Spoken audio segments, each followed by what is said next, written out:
Chapter 10, Boot Camp. The next day was a Monday, but I did not go to school. Instead, I went with my parents to the Marine Corps office near our tribal headquarters to sign up. My mother and father waited outside for me while I went in. First, Sergeant Frank Shin, the very same Marine recruiter I had seen in his office the year before, looked me up and down. I knew he was studying me carefully because I was so small, wondering if I was really old enough. Of course, by then he had seen enough Navajo men to know that it is difficult for white men to tell our age by looking at us. "Are you at least 17 years old?" he asked me in a slow voice. I answered him quickly in English. "I am old enough to join the Marines, sir." I looked back over my shoulder, pointing with my lips out the door. "My parents are waiting outside. They will tell you I am old enough." Now, I did not lie to him. I thought that 16 was plenty old enough. So I was allowed to take the oath and become a Marine. In March of 1943, I joined over 60 other Navajo Indians who took the bus from Fort Defiance to Fort Wingate to be sworn in. I am sure that some of those men on the bus had the same thoughts that I had as I made that journey. You see, grandchildren, Fort Defiance is the place where our Navajo people were herded together in 1863 to start them on the long walk. Their first stop along that hard and painful way was Fort Wingate. Now, 80 years later, Navajos are making that same trip again. This time, though, it was not to go into exile. This time, we were going to fight as warriors for the same United States that had treated our ancestors so cruelly.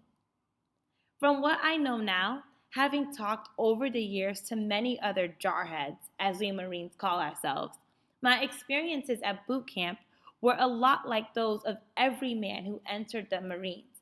I was allowed to unpack and relax after we arrived. The other Navajo men and I spent much of that first afternoon and night talking with each other, introducing ourselves, sharing our clans, and figuring out how we were related. We were all excited about being there, but also unsure of what would happen next. Some were upset because they had seen the high fences all around us. All those locked gates and guards and barbed wire made them feel as if we had been taken to a prison rather than a training camp. Even though our cots were more comfortable than the beds most of us had been given at Indian boarding school, few of us got any real sleep that night. The next morning, things began to happen so fast that the world seemed to spin around me. We were taken for another physical and then sent to the barber, where all the hair was cut from our heads. I had been warned by one of the men in our group who had been through reserve officer training that this would happen to me. However, it was still a great shock to watch my black hair falling about my shoulders and down onto the floor, where it was just swept away as if it meant nothing. Even though most of us had already had our hair cut short when we went to Indian boarding school as children, we had never had it all taken off with a razor, as those Marine barbers did. A few quick swipes, and there was nothing left up there at all, only skin. Some of the men in our group had tears in their eyes as their hair was shorn. As for me, when I ran my hand over my bare scalp, for some reason, all that I could do was shake my head and smile. "I am a plucked turkey," I said in Navajo to the equally bald recruit who stood up from the chair next to me. We both laughed. The next step was the supply depot for our standard issue of boots, socks, shirts, and pants. "These boots," I said, holding them up. "They are too big for me, sir." "Smallest side made, recruit," said the supply sergeant. I ended up having to lace them doubly tight. I also learned to stuff the toes with crumpled up newspaper to keep my feet from sliding around in them. "And what is this little bag?" I asked. "Hygiene kit," the board supply sergeant answered with a hand gesture that told me to move on. "Next!" When I looked inside, I saw that it held soap and toothpaste, a toothbrush, and a razor. I looked around at the other Navajo men, some of whom were also looking in their new kits and holding up their razors. Just like me, not one of them had any beard at all.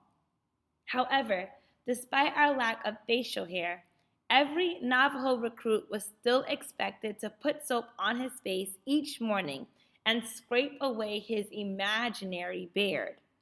What you did in boot camp did not have to make sense. You just had to do it.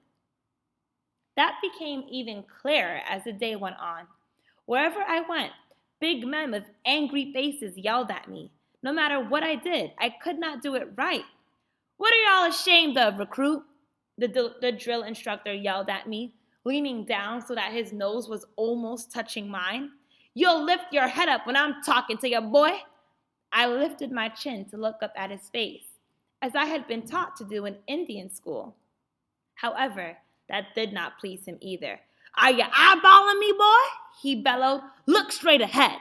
"Yes, sir," I replied, turning my head to look away from him while keeping my voice soft to show respect. "What you say, boy? You speak up now." "Yes, sir," I said in a louder voice. "What?"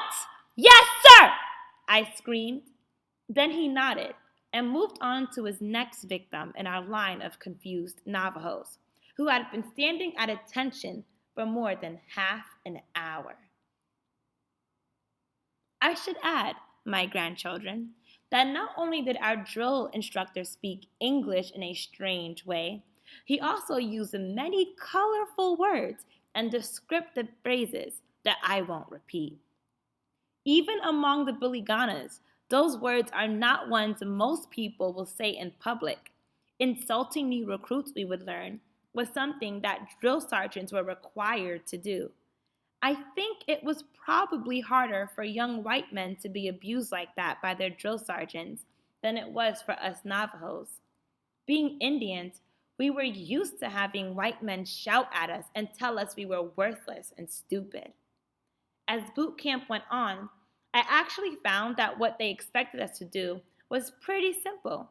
There was a routine to every day. All I had to do was listen closely and follow orders.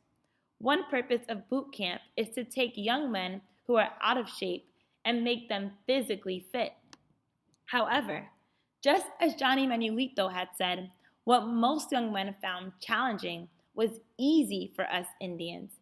A 5-mile hike in the sun carrying heavy packs was nothing much for a Navajo used to walking 20 miles to the trading post across a hot, dry landscape to carry a 100-pound bag of flour back home.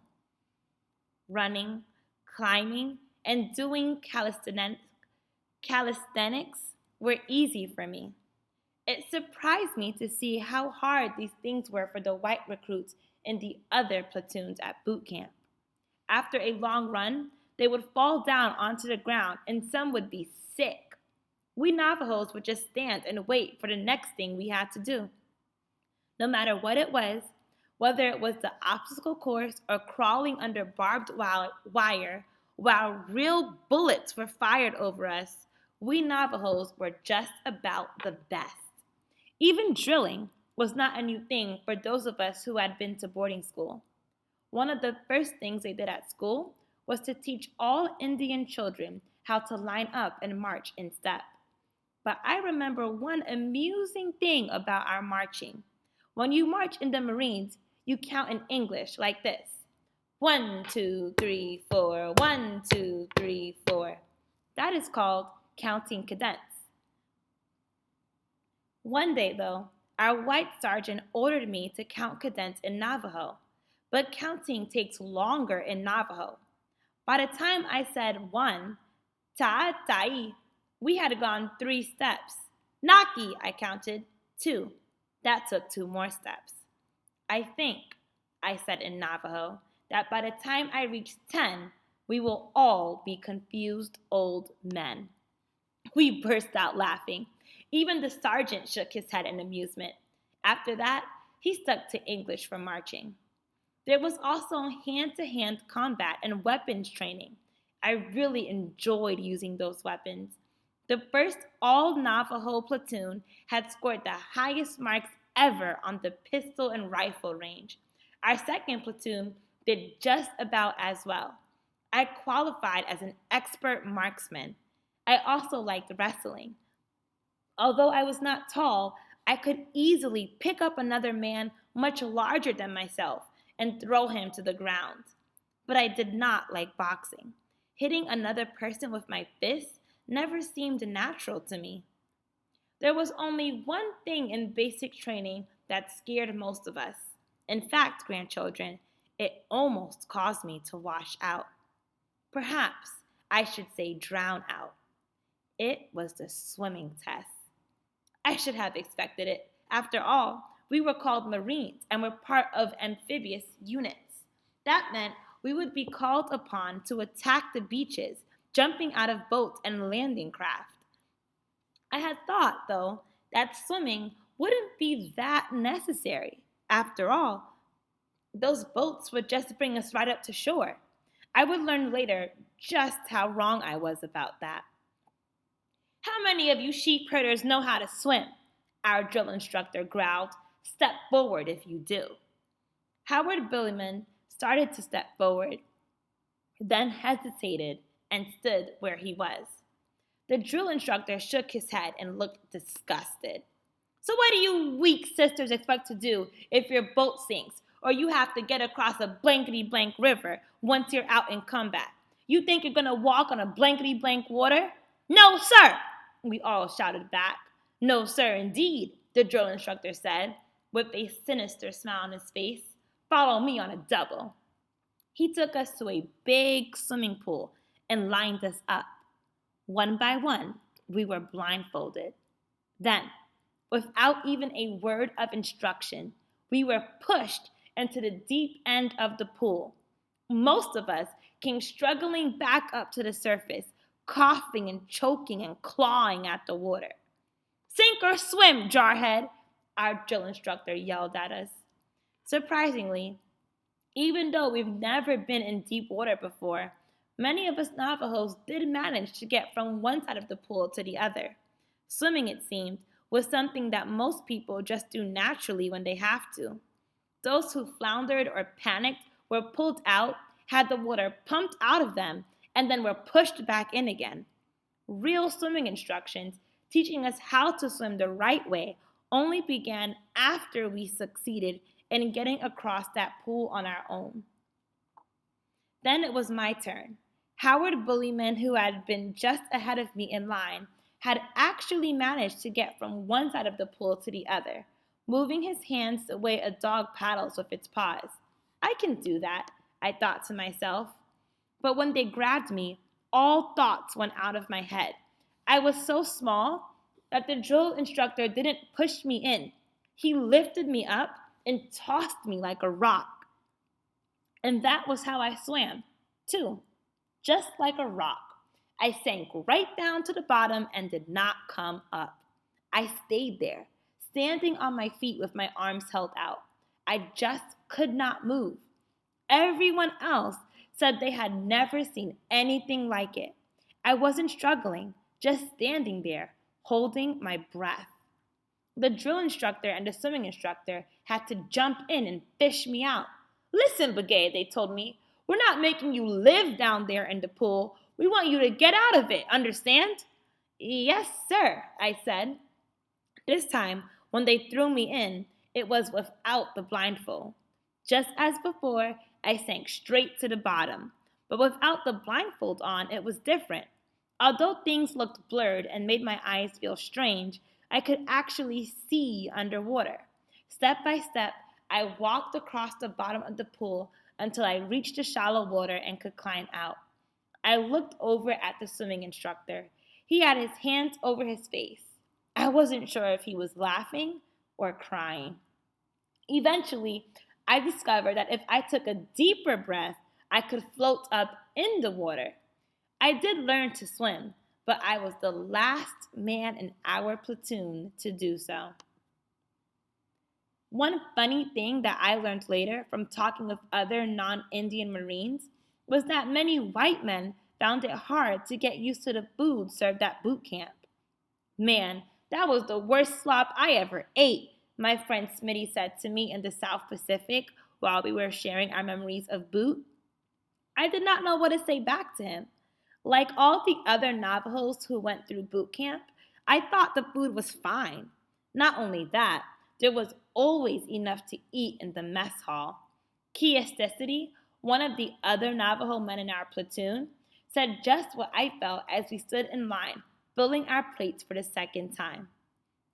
Hola, this is sure different from Shiprock boarding school, Key said. Sometimes all we got to eat was one dry tortilla. In our free time, we hunted squirrels and grasshoppers. We even went through the garbage to scrape food from cans and jars. Most of us Navajos gained weight during the weeks we were in boot. We'd never seen so much good food before. It was at boot camp that I began to learn things about white men I'd never known. One day, in the mess hall, a young white recruit came up to me. He was tall, with blonde hair and blue eyes. Everybody called him Georgia Boy. Chief, Georgia Boy said, can you read? Yes, I told him. What's that there say? He pointed at the sign on the wall. I wondered why he was testing me like that. Was he one of those people who thought all Indians were too stupid to read? But I read it aloud anyway. Exit. Uh-huh. He nodded. That's what they told me it read. So maybe you could read this here letter I just got from home. The parson helped Ma write it if you wouldn't mind. He took a much folded piece of paper from his wallet and carefully handed it to me. The letter was not very well written. It mostly said the farm was fine, and she surely missed him. There were many X's and O's at the end of it. I knows what them is, he said, putting his finger on the X's and O's. Loves and kisses. It made me think of the love my own parents had for me. The two of us both sat for a while in silence after I finished reading the letter aloud. Georgia Boy reached out his hand, and I placed the letter in it.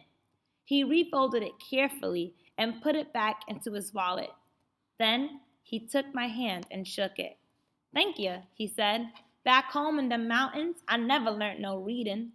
He looked over toward our drill instructor, who was walking through the mess hall, and his voice grew low and confidential. I've managed to fool 'em. They all thinks I can read, but I've just been putting things to memory. I'm afraid if they find out, they'll just kick me right out. If you want, I said, I can teach you. The smile that came over his face was so broad that I knew I made a friend. All through Indian school, we had been taught that white men knew everything. That day, for the first time, I realized several things. The first was that Biliganas are not born knowing everything.